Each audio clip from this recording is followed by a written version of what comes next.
Bongo Mike. Hey, how's it going, buddy? Look at that suntan. It's fading quickly. How was the show on Friday night? Oh, we had a blast at the old Brower House, the Yeah, yeah, HUMO, looks like it would have been fun. HUMO Smokehouse. Yeah, I don't understand why they call it that. I don't know. Maybe we got to get those guys on here and talk about it. Yeah, Idolator was great. We were great. The space. space. Yep, they were buoyed out, and we all had a great time. Late night, but we liked it. Talk to me about Florida, brother. Yeah, I had an impromptu gig that night. I was gonna go watch a friend of mine who was doing an acoustic show at Mojo's Vinyl in Highwood, and he says, "Bring a drum," and I go, "All right." I was gonna stop in. I was gonna go out to the Smokehouse. I had to go and I had to play 2 hour show with this guy. So it was fun. But yeah, it was impromptu. I mean, this guy was doing mashups, and he would play songs. He wouldn't even tell me what song it was. Try this one. What are we gonna do? He wouldn't tell me. All right, I'm gonna try and follow along. But apparently the people liked it, so it was all good. You know. You got any videos or pics? I got a pic with the guy, and the video. Somebody was videoing it in the crowd. I haven't seen the video yet. Yeah, okay. I do have some video from rehearsal last night with Derrick Procell. I was going to Oh, send that. nice. Yeah, okay, perfect. Yeah, you can edit it down and just use a piece of it. It's we were doing one of the songs we were working on for Thursday and Friday. We got 2 shows coming up, so Okay, great. I can take the lead on the I hope you can. You know, well, I better want than you to do. chime in too. That's your guy, your show. Get people. It's getting good. I'm telling you, we had some great guests last few times. Those were stellar guests.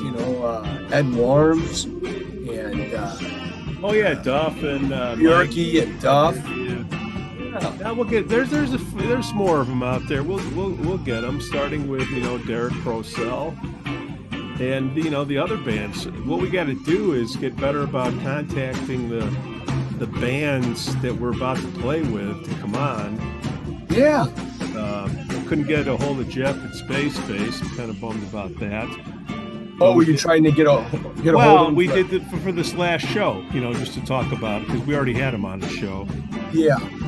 But we're playing with the Police next week over at Reggies. Oh yeah, down in the city, right? Yeah. Yeah. We're going to try and get them. We'll see. I'm interested to know how that Police cover band is. Oh, Sophie Hafer, man, she killed. Big surprise. I'm with her this Saturday. Oh, that's right. Yeah. Yeah. Oh, yeah, we were hanging, and her buddy came out, and yeah, the guitarist from The Chain, right? Yeah, Matt came out, and also her friend. I forget her name, but we stayed up to the very end. Did they do anything new over at HUMO Smokehouse, or it's just the same place under a different owner? I don't remember I don't remember the Brower House. That was like 5-6 years ago, and the food that was there. My wife liked it a lot. Everybody was eating, so they said the food was great. The service was great. We got some ricans on the show. Florida was nice, though. It was good time and hanging with my pops. Oh, nice. Yeah, just him and I. Oh, sweet. You used a little sun lotion, didn't you? Or you just went? I used sun lotion. Hey what guys, up, boys? CJ Todd. Hello, hey guys, how you doing? What you got for us? Come on, kick us off. Oh boy, already. Goodness. Oh, okay. all right. Surprise. Right. clear the throats.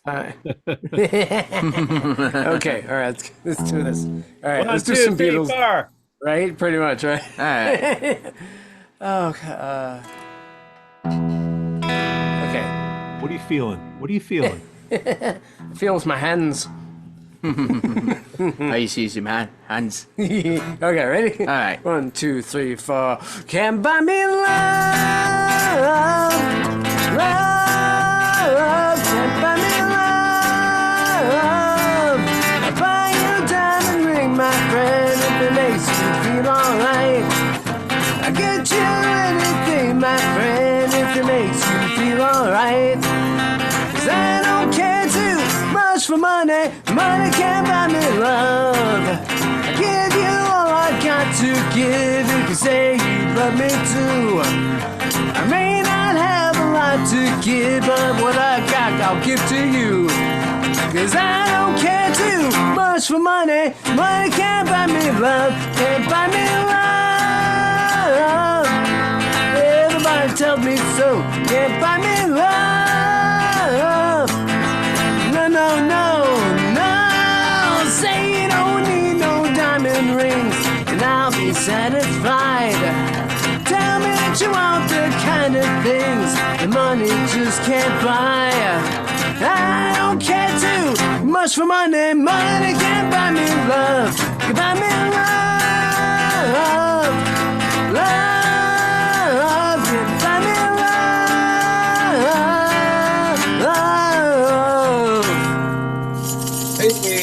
The Oh, two Costa right. Ricans kicking it off. Derrick Procell just wandered in the club about to say hello with Bongo Mike, getting the stool ready. Derrick Procell in the house? He's here. No, the top of my bald head is in the house. What? Oh, There we go. There he is. There he is. Nice. oh, there it is. Oh, good Oh, deal. me and Hey, my dog. Derrick, You see my dog? I like it. Turn it up. Man. Yeah, turn it up there. Turn it up, eh? Derrick Procell, welcome to the show. I want to Hey, hey. introduce you to my partner in crime, Pete. He's over in that corner. He's there And in the that- down wait, low corner, he's up over in here that is our corner on friends my CJ screen. and Todd, also known as the two Costa Ricans. Oh, I love Costa Rica. Yeah, well, they are Costa Ricans who love the Beatles. I didn't hear the answer to your question. Are you from Costa Rica? No, no. no, we're it's our last name. Oh, But Yeah, we're from Elgin. Yeah, but we Which is do like have Spanish Costa and Rica. English heritage.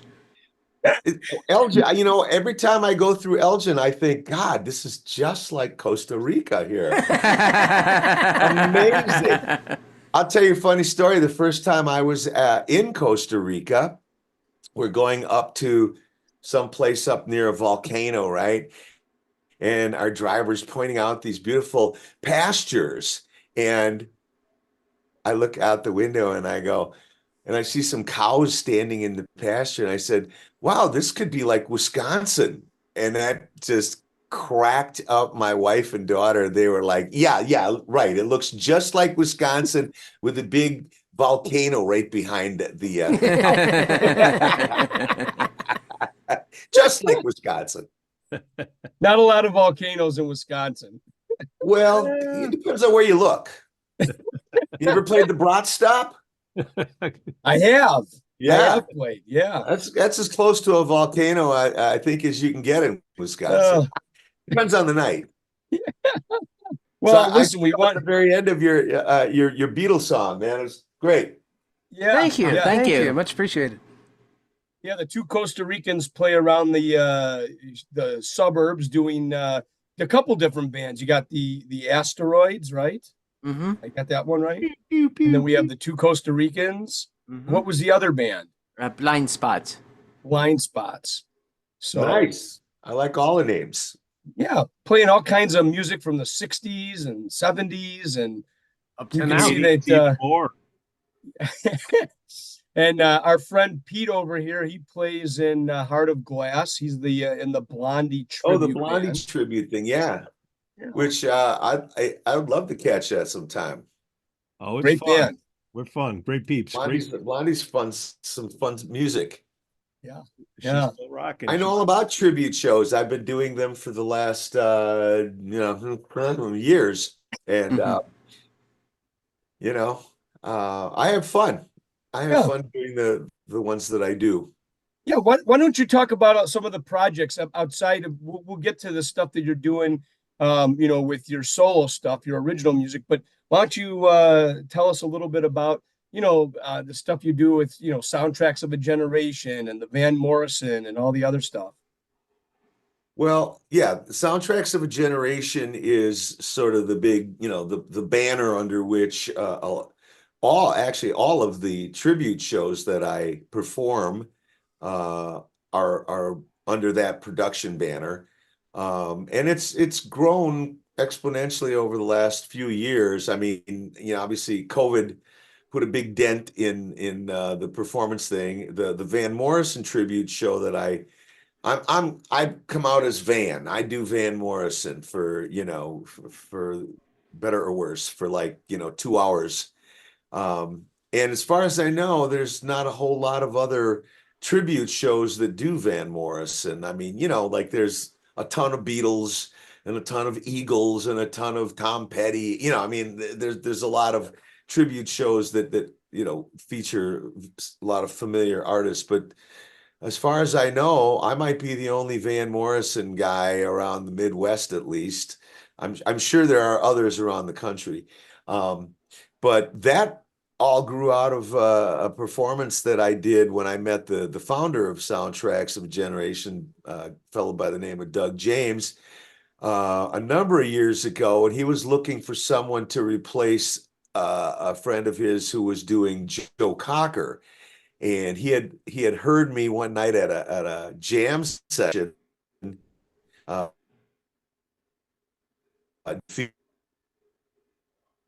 right, and he goes, Joe, he says, what do you think about doing a whole night of Joe Cocker? And I said, well, if we've got some paramedics standing by, I think I could probably do, like a whole night of Joe Cocker. Because it's kind of hard on you, It's like, I mean, every which way, not just vocally, but you got to spaz out for Mm-hmm. 2 Oh, hours. yeah. It's very physical. So that started that, and then somewhere along the line, the van thing, but the van thing was very easy for me to do because I do a lot of private gigs too, like weddings and corporate parties and things like that. I lead a big society band called Chicago Groove Collective, and I do a number of Van Morrison songs almost regularly with that, uh, mostly a lot of his more ballady things, but even things like Domino and some of the more, I guess, up tempo, blue eyed soul things Yeah. of his, and um, because I do Joe and I do Van, so naturally I think it's because I've got a lot of inherent blue-eyed soul anyway. So, those guys come easily to me. But I love all kinds of singers, man. I mean, Beatles, a lot, especially, that the whole, I mean, I grew up well, now you're gonna know how old I am. I grew up when all that stuff was new, when the Beatles and the Rolling Stones were first on the charts. So, Yeah. and that's when I was playing that stuff in cover bands when it was when it was still on the radio, man. And you guys just had a show in down south, right? In a theater last Saturday, right? Was that you were doing the Van Morrison there? Last Saturday we were in Crystal Lake.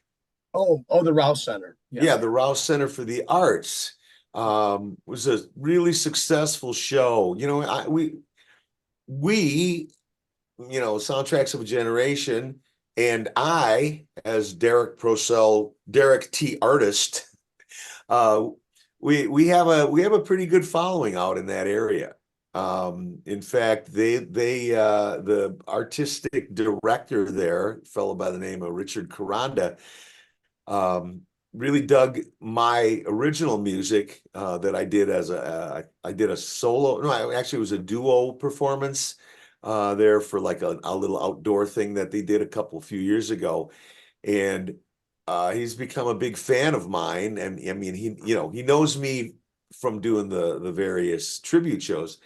Um, And because of that, he offered me an artist residency last year.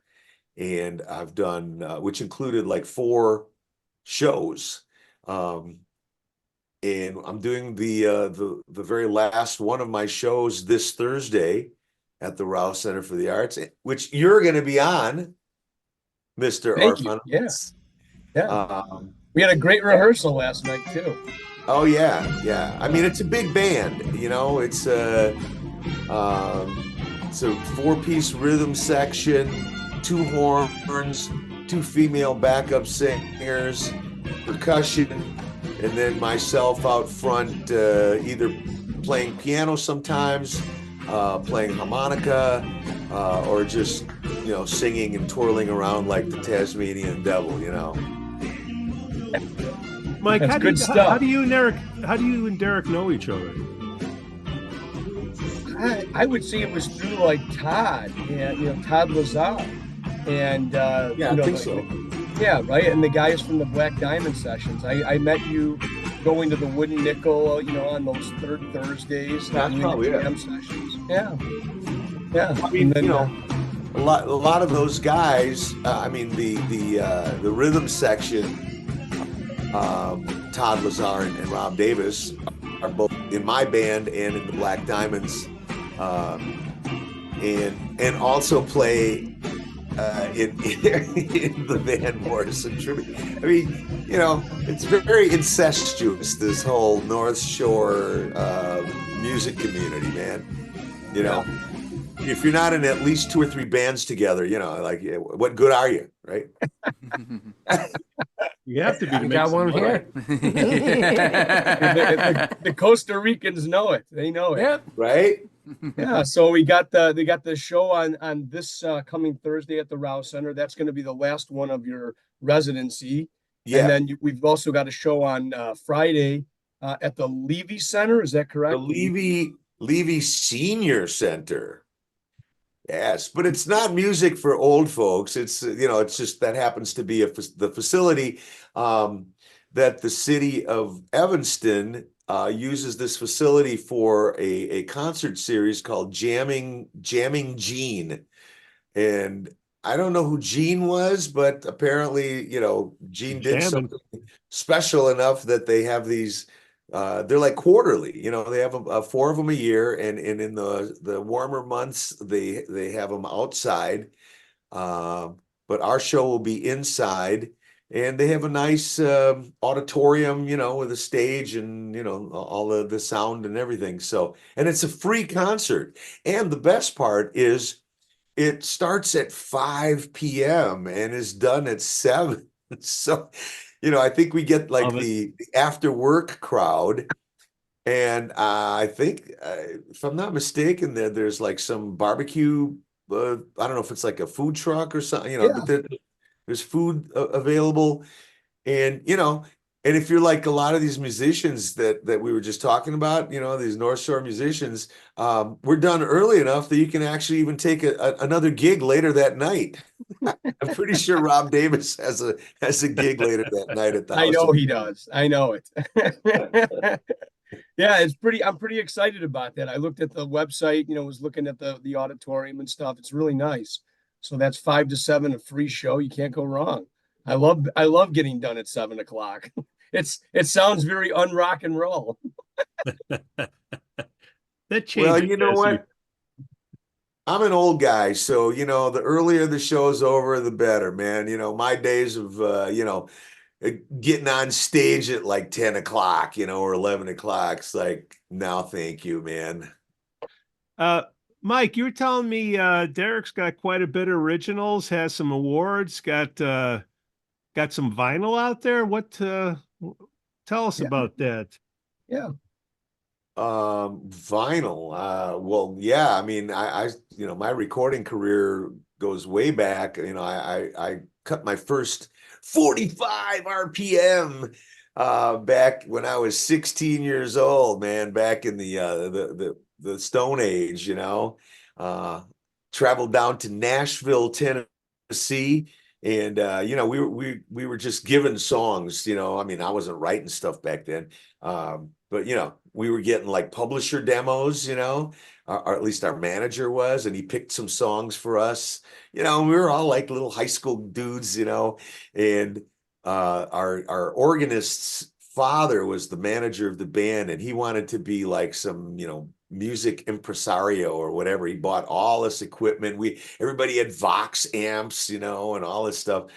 And he actually bought a bus, like an old Greyhound or something, So we traveled down to Nashville, and I mean, it was, like the rock star life, and going and recording. And I mean, I recorded in a studio called Bradley's Barn, which is where Bob Dylan recorded Nashville Skyline.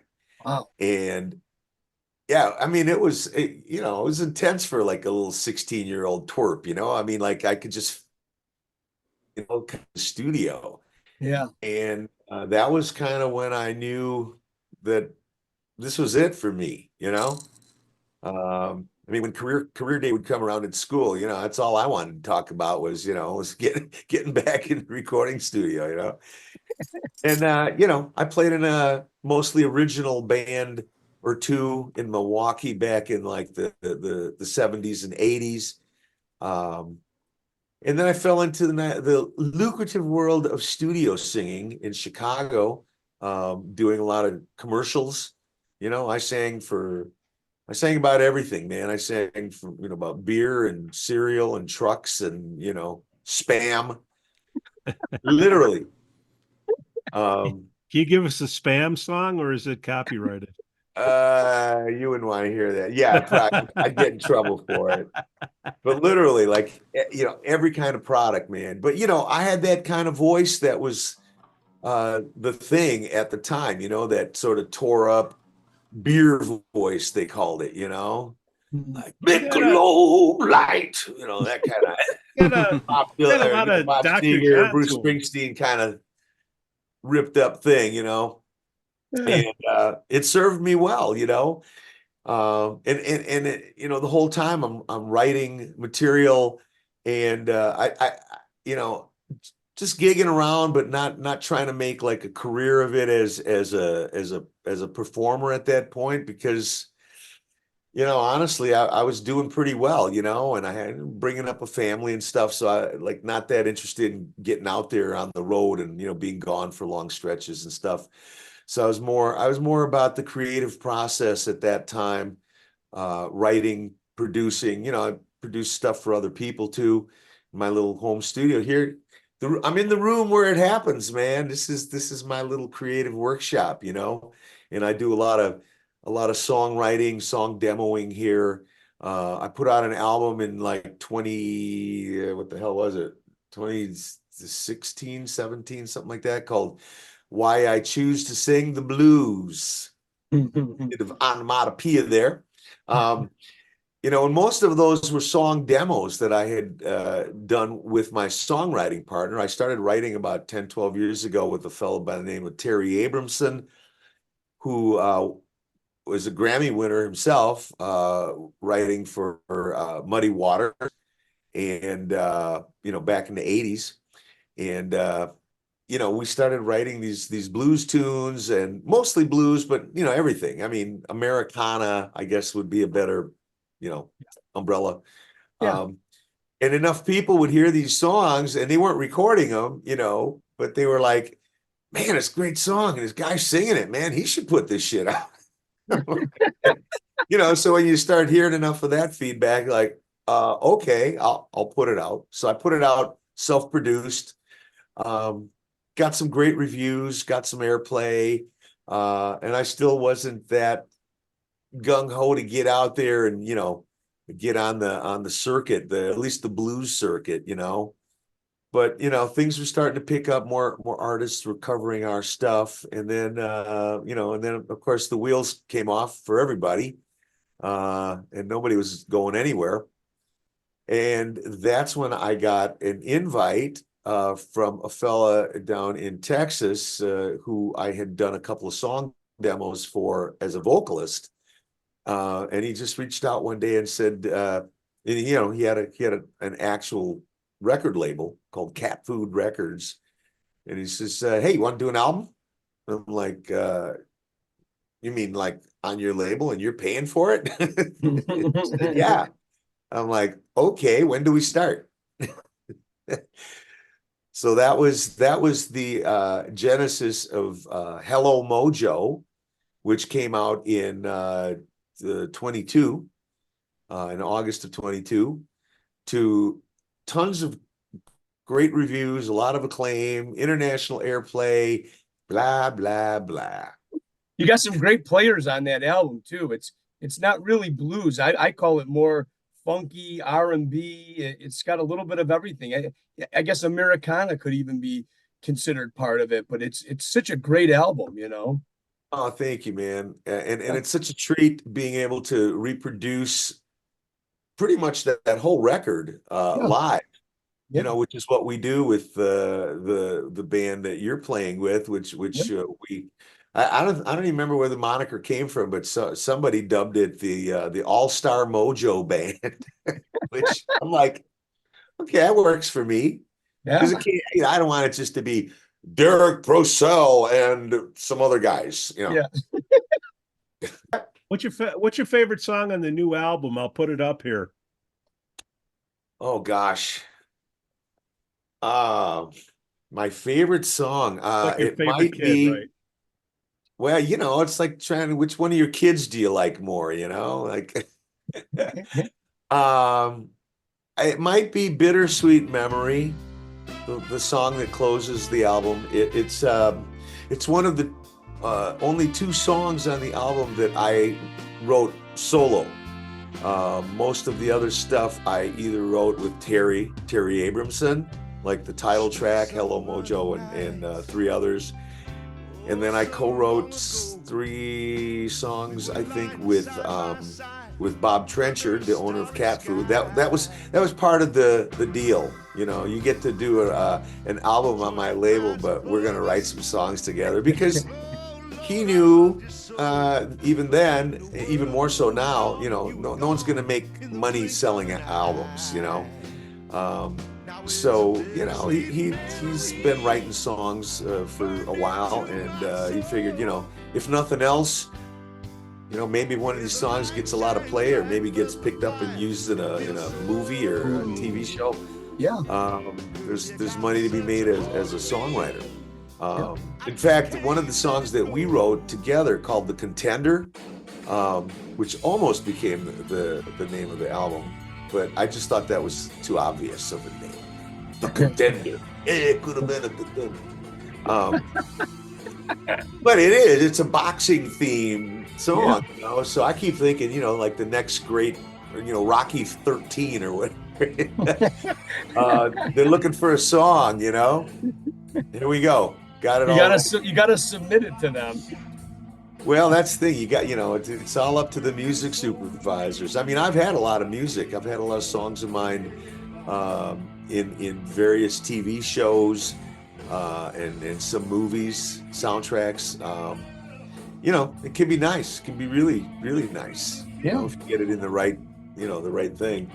But yeah, you know, Bittersweet Memory, that was one of my solo rights, and when we were going for or trying to figure out, you know, because it's all about marketing, right?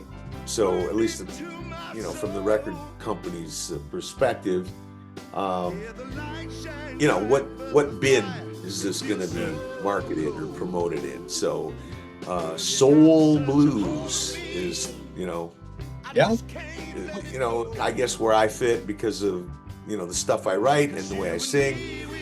And that song, when we were kind of, you know, previewing songs for the record, I played that one for Bob, a different version of it. And I said, you know, I've always thought of this song as, you know, having a real Memphis soul kind of feel to it. And he agreed. And so it's up on the record. But yeah, it's one of my faves. Yeah.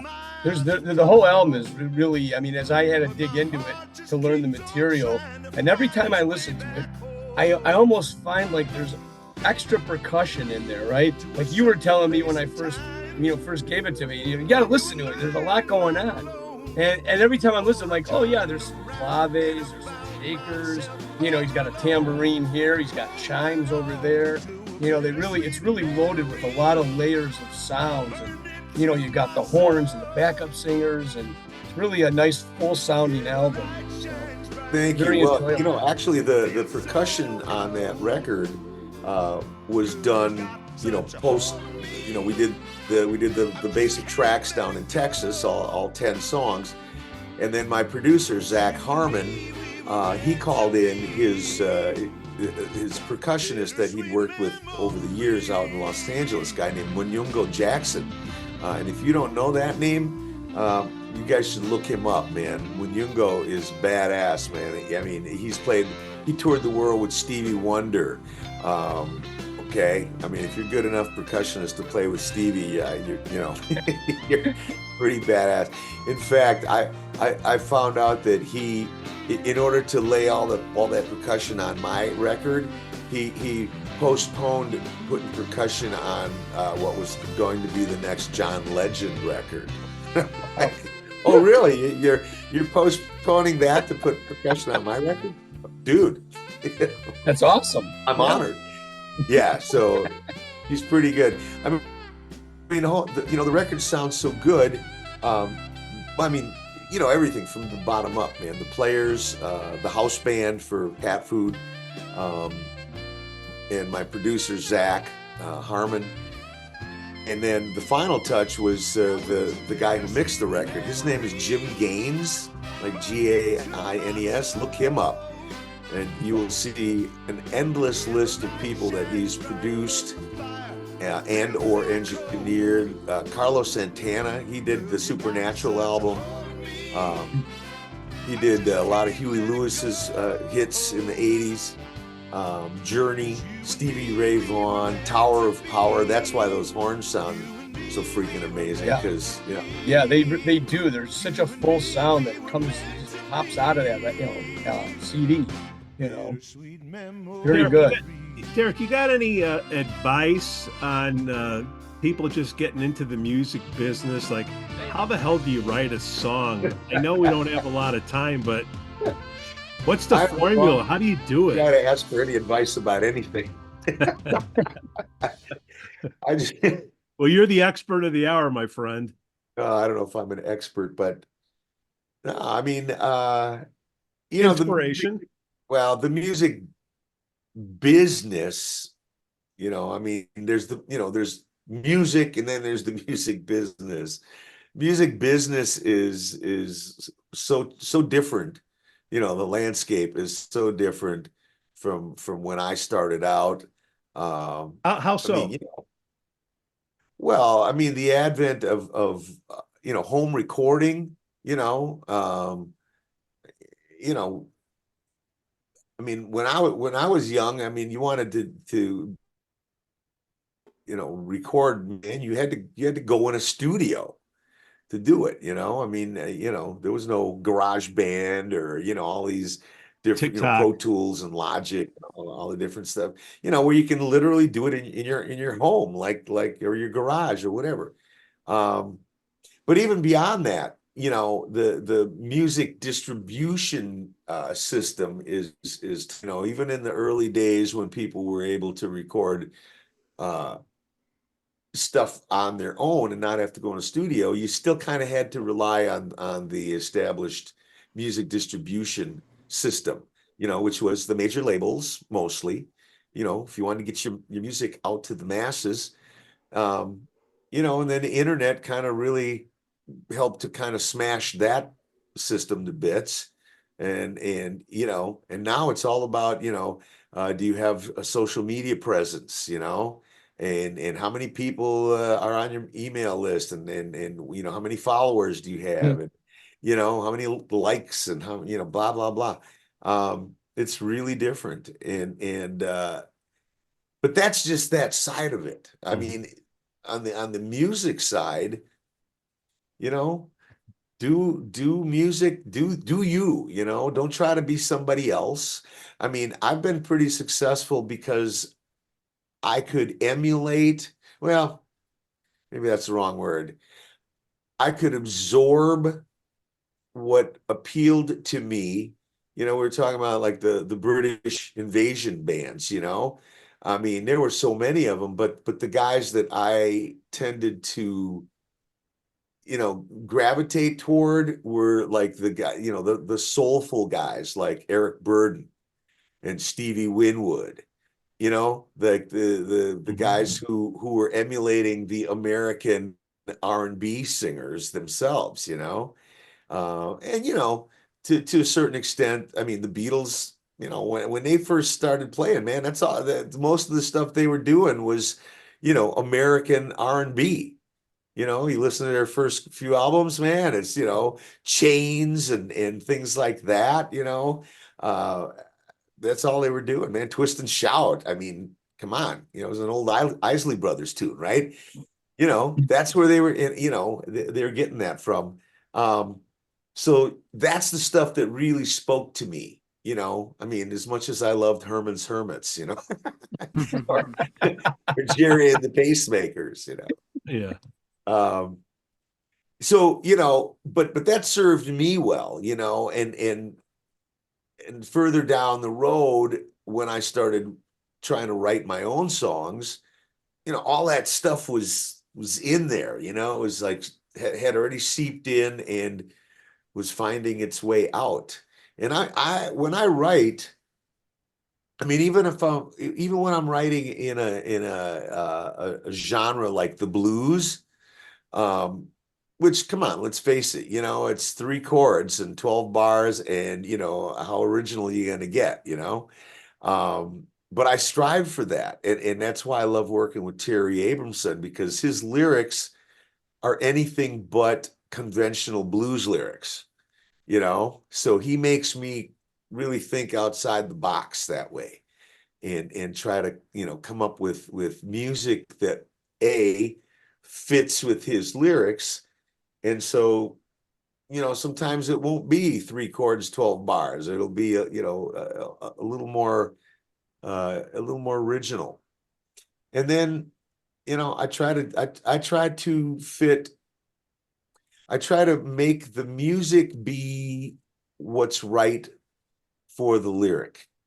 Like I don't try to make like this has to be a blues song, so I'm gonna, just try to fit these lyrics into a blues box, if that's not right. Maybe it's something else. Like one of our newer songs that we're going to be playing at the show is a song called "I Was in the Room," and it's not a blues song. It is Yeah, not at all. no, it's like, if anything, it's more like a long lost Robbie Robertson and Bob Dylan band song. It's big scope, uh, lyrically. Where did that one come from? Like, how did you come up with that? How did he come up with it? Well, I'm just saying, how did you pick that one to put on there? Just what was the thought process behind it? That's all. Well, I mean, he sends me these lyrics that, I mean, the first line, okay? I mean, the first line of a song is usually kind of like a marker, right? It's like, holy shit, this, Ulysses said to Robert, let's put this war to bed. You boys in gray have had your day, and the South is painted red. I mean, come on. That's pretty fucking deep right there, well, it's a great way to start a song, it's painting a picture, man. And that's what the rest of the song gets into, what the Civil War was really about. I mean, I think we all know what it was really about. And the next verse goes about it's about muddy waters and bringing his blues up to Chicago, and we talked about Martin Luther King, and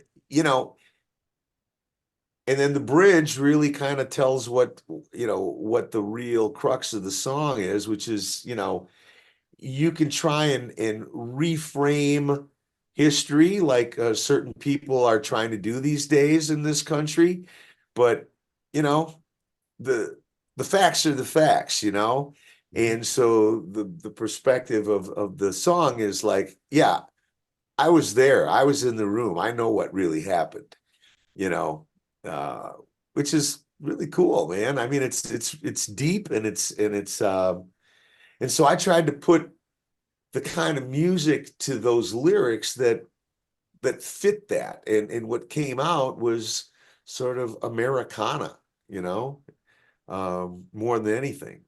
Fun song to play too.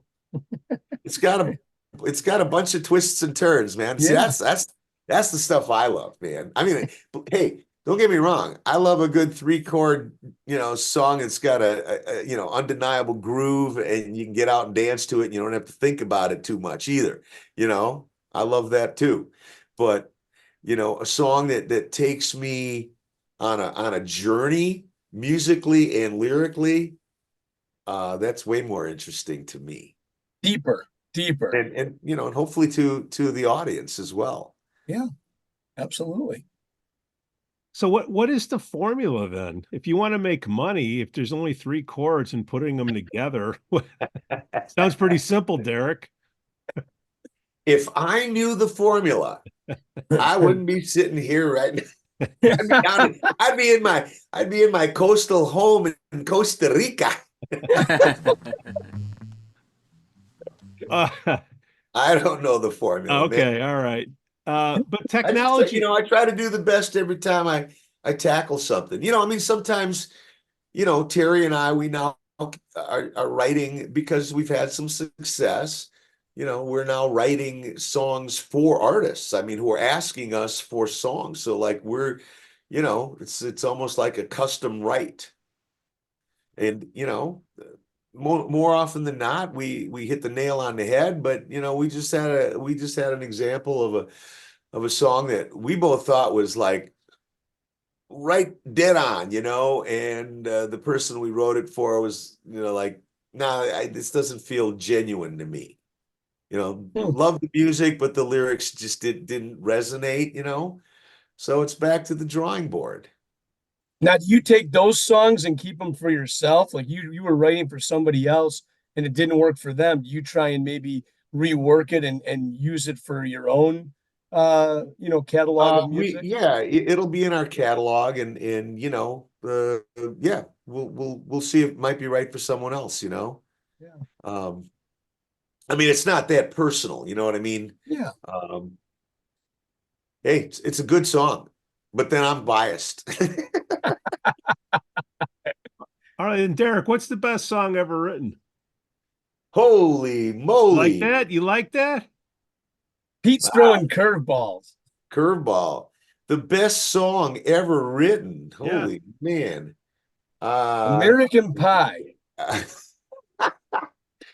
Okay, well, you got to qualify it just a little bit. I mean, that's a big.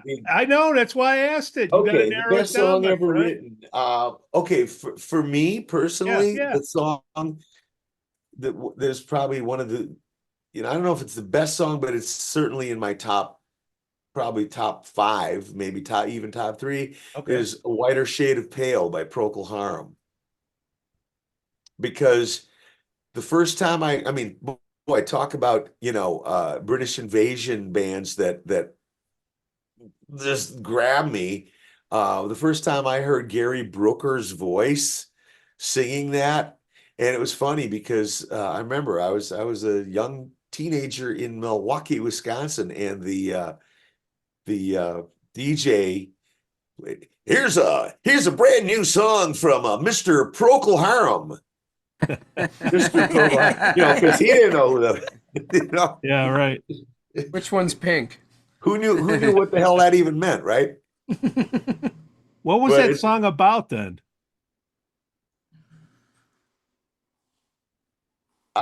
You'd have to ask Keith Reed, the lyricist, for that. I mean, I think everybody's got their own. I love lyrics that you have to actually think about and aren't necessarily, Right. black and white, direct. I don't know. It was everything about it. I mean, the fact that they used classical. I think it's a Bach piece that, for that whole descending thing. And that unbelievable Matthew Fisher organ bit, and then Gary Broker's voice top of that. I mean, everything about it, man. And yeah, and kind of weird, mysterious lyrics. Just, yeah, I could not get enough, and then of course I had to go out and buy the album as soon as that came out. And then I was hooked, man. I mean, Procol Harum, Good choice. I especially when love they had that. That's a Robert great Fowler on. yeah. Yeah. British invasion, You know, Costa Ricans. You got any questions for Derrick, since he seems to know a little bit about your craft? No, I think we're on the same level. Yeah. Okay, so what you had the British invasion, then what was the best song, the British invasion, and then we'll wrap up. ooh, best song of the British invasion. Well, I already said it. Okay, that's it. That's Lighter it. shade of Okay, pale. That's it, got it. man. It Okay, doesn't get any fine. better. All right, Ricans. So before we wrap it up, Thursday, the Rouse Center, Derrick Procell and the All-Star Mojo Band, and then Friday at the Levy Center in Evanston. And 5 any to other 7. projects, Derrick, that's coming up beyond this Well, the weekend? website. What's the website? How do I get the record? $18, I thought. Uh-oh. He froze. Spell my Yeah. name. Oh, Wait, hold on, Hold Derrick. on. We're gonna bring you back. You're a whiter shade of pale right now. There you Oh, go. there Now you you're go. back. You're okay. back. HelloMojo.net. Okay. Easy. And we can buy your record there, shipped and Yes, you everything, can. signed, 18 smackers, correct? Yep. And you can also check out some really nice videos that we did for a couple of the songs from like the title song, where you can actually see me dance. And if you call it that. Yeah, but excuse me, I put all my gigs, upcoming gigs on there. I mean, everything from the Soundtracks of a Generation gigs to my band's gigs to the occasional solo duo things, around town. So good place to, you can get on my email list. You can come and check out a show, listen to some music. I think there's some links there too. You can also go to Hitsville, Chicago website, and that's where Terry and I have all of our songs posted up there. So Nice. We'll post the links. cool, man. Right here. So Mike, you're playing with Derrick next, right? Yeah, Thursday and Friday with Derrick, and then Saturday at the Vixen in McHenry, opening for the Supertramp cover band. And that's you guys are opening for that? Yeah. Oh shit. Well, if I'm not too wiped out from my two gigs in a row, I'll try to make it out. And it's early too, 7:45 to 8:45. And we have Sophie Hafer from The Chain and Heart of Glass. She's going to be joining us on keyboards, taking nice. over for Peter Spiro. So just for that gig, but it should be an interesting show with some different songs when Sophie's with us. All right. Cool. Heart of Glass, Blondie tribute, the 28th of March at Reggies, South Michigan Avenue. Love it. Right. Costa Rica. And I'm doing, what'd you say, Derrick? On the 30th the 30th, I will become Joe Cocker once again for a recreation of the Mad Dogs and Englishmen, just that era. So none of Joe's later hits. And we have Brother John Katke. I don't know if you know Brother John, but he's pretty well known keyboardist, guitarist, plays with a bunch of the blues cats around town. He's going to be doing the role of Leon Russell, and there's going to be a little mini Leon Russell set built into the Mad Dogs thing. So that's happening at the Des Plaines Theater. What's On the date is the 30th, Yeah, March 30th. Saturday. Yep. Nice. Get some of I get those. I get to get meatballs. my tie-dye on. How about the Costa Ricans? Where are you guys at next? We're playing at Copper Fiddle Distillery in Lake Zurich on Friday, April 12th. 6 p.m. 6 Nice. p.m. An Where's early that? show. In Lake Zurich? Yep, Yep. Lake Zurich. Right. Boys, you want to close us out? Give us a half a song of your favorite invasion song. Oh, okay. Ooh. Yeah, we can do Right that. on. Thanks again for everything. Right? We try. Give us Come a on, second. gun to your head. Go. What can he do? What can he do on bass? Swing. What could we do? What can he do? What Make could it we- quick. What could we do? Oh, I know. Ah. All right. Here's a Holly song. kind of got an Irish jig to it here.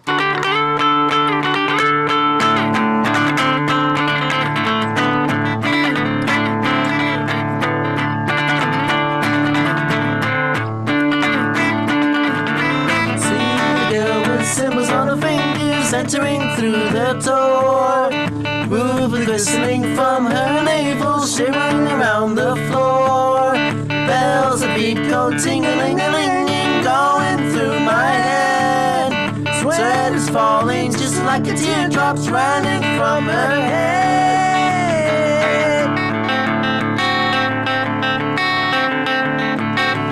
Now she's dancing, going through the moment, swaying to and fro.